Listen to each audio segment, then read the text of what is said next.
Welcome to the Windows and Computer channel, and we are taking a look for March 1st, 2021 at what happened with the Windows market share.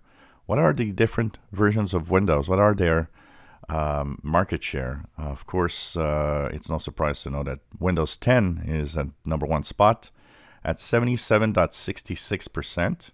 If we look at that number, it's up from January a little bit. It was 77.47%. Then we have Windows 7 that is still there on second place. It's losing ground still. So right now, Windows 7 at 16.55. It was 16.80% in January, so slowly declining. More than a year now at the end of support. And a lot of these machines left are probably enterprise machines that get long-term support. Windows 8 and 8.1, if we put them together, is at 4.7%. So this is interesting to see.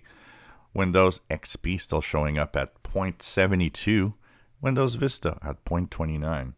So interesting to see that there's some of these operating systems left. Once again, probably machines that are needed for very specific tasks that can't go on with the more modern operating systems. What is mostly scary is to see that they are showing up on the statistics here, which means that they are connected to the internet. If you enjoy my videos, please subscribe, give us thumbs up. Thank you for watching.